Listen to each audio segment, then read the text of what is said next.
Yeah, I remember the All-Star game in I think it was 50. I think I ended up scoring a winning run. Yeah, I played the Red Sox. I don't know how many years.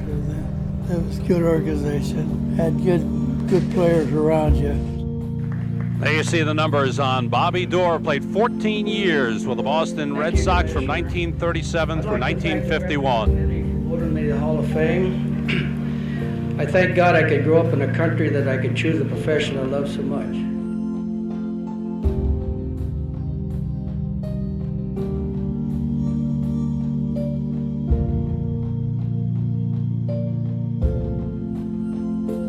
Robert Pershing Doerr. Got the Pershing. Yeah, I used to get kidded about getting Pershing. And I've been quite proud of the fact that I was named after a great general.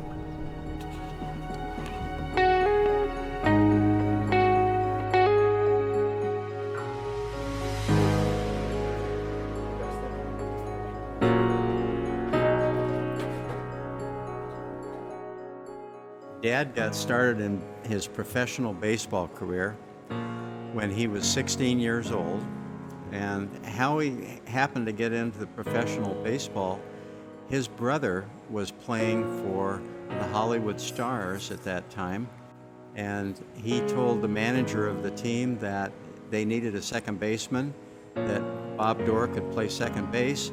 He didn't know if he would be able to hit, but he could definitely defend against anything. Well, ever since I can remember as a kid, I remember my dad telling me, you want to be a ball player, you got to play. I'd be practicing all the time. And my dad was so great for helping us kids play ball. The main practices I can remember, anytime I got time, I got a rubber sponge ball, bounce against the front step of the house. And then I'd break a glove in that way. Take it and soak it in water and get a pretty good mold in it. And that's the way I break a glove in. In fact, I don't know whether I still got one of those gloves around or not. I got one or two older gloves.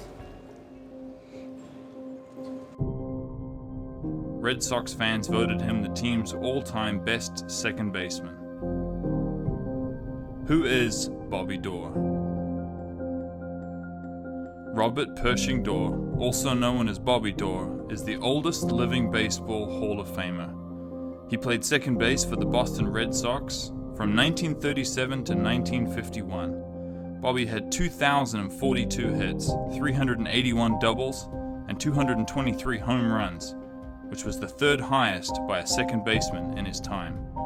Bobby then served in the military, missing the 1945 season, but with 18 home runs and 116 runs, Doerr came back to lead the team in 1946. Bobby was inducted into the Baseball Hall of Fame in 1986 and now lives in Oregon since 1930. On May the 21st of 1988, Bobby Doerr's jersey number 1 was retired, meaning no one on the Red Sox could have that number. I was always surprised when the players had a special parking lot next to Fenway Park, and after the game, the players would get in their cars and start to leave this fenced area, and people would just flock around the cars, pound on the windows, and seek autographs.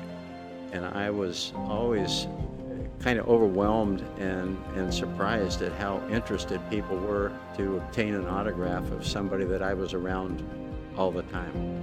Ted Williams got to be one of my good friends. He was always good to me. He and I got to be close because he liked to fish. He'd tie rods up and make flies.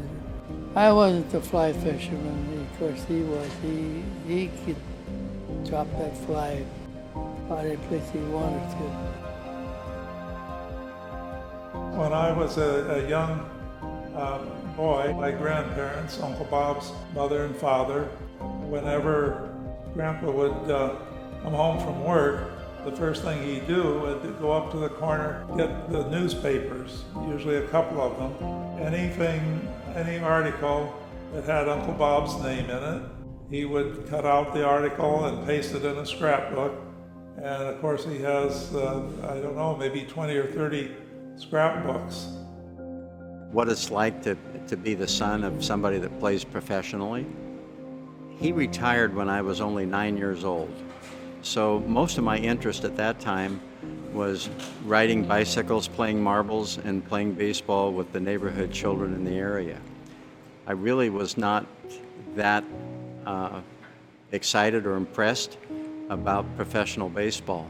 It just seemed like it was something that naturally happened, and it wasn't a big deal to me. My biggest memory of going to one of Dad's baseball games is when I got hit in the mouth and knocked out all my front teeth just after I'd gotten permanent teeth in when I was about 7 or 8 years old. There was a wild throw from second base, and it bounced off across the top of the dugout and smacked me right in the mouth because I wasn't paying attention.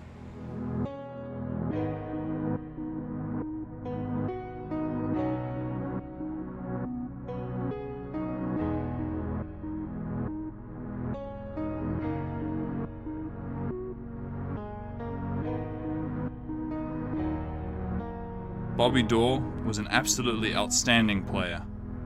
He was an exceptional second baseman. He rarely booted ground balls. He was a good clutch hitter and a good all-around hitter who could bat third, fourth, or fifth in a lineup of good hitters. We never had a captain, but he was the silent captain of the team.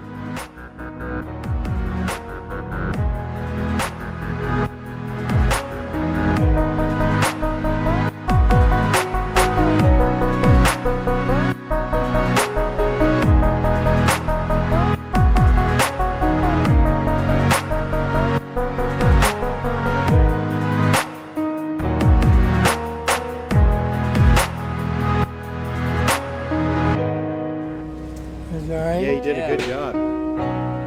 We'll get you back in where it's warm now.